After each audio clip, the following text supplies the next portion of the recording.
Sir ಈ ಮ್ಯಾಚ್ಗೆ ಬುಮ್ರಾ ಬಂದ್ರೆ next match break ಕೊಟ್ರೆ, ಸಿರಾಜ್ಗೆ ಕೂಡ ನೆಕ್ಸ್ಟ್ ಮ್ಯಾಚ್ ಬ್ರೇಕ್ ಕೊಟ್ರೆ, ಫೋರ್ತ್ ಟೆಸ್ಟ್ ಇನ್ಎಕ್ಸ್ಪೀರಿಯನ್ಸ್ ಬೌಲಿಂಗ್. ಈ ಮಾತಿಗೆ ಸಿರಾಜ್ಗೆ ಕೂಡ ಬ್ರೇಕ್ ಕೊಟ್ಟು ಹರ್ಷದೀಪ್ ಬುಮ್ರಾ ಪ್ರಾಕ್ಟಿಕಲ್ ಆಗಿ ಹೇಳಿತಾ ಇರೋದು ನಮ್ಮ ಪ್ರಾಕ್ಟಿಕಲ್ ಕನ್ನಡ. ಸಿರಾಜು ಈ ಹಂತದಲ್ಲಿ ಬಿಡೋದು ಡೌಟ್ ನನಗೆ.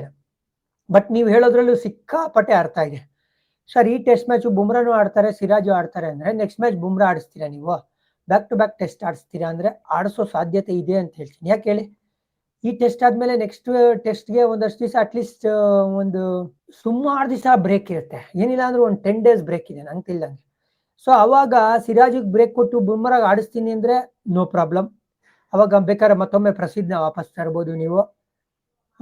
ಬಟ್ ಸಿರಾಜ್ಗೂ ಬ್ರೇಕ್ ಕೊಡೋದು ಬಹಳ ಇಂಪಾರ್ಟೆಂಟ್. ಇಲ್ಲಾಂದ್ರೆ ಅವರು ಬ್ರೇಕ್ ಡೌನ್ ಆಗೋ ಸಾಧ್ಯತೆ ಇದೆ. ಯಾಕಂದ್ರೆ 2 ಮ್ಯಾಚಲ್ಲಿ ಸಖತ್ ಲೋಡ್ನ ತಗೊಂಡಿದ್ದಾರೆ ಬೌಲಿಂಗ್ ಅಲ್ಲಿ. ಸೊ ಅವ್ರಿಗೂ ಒಂದು ಹಂತದಲ್ಲಿ ಬ್ರೇಕ್ ಕೊಡಕ್ಕೆ ಯೋಚನೆ ಮಾಡ್ತಾರೆ ಟೀಮ್ ಮ್ಯಾನೇಜ್ಮೆಂಟ್.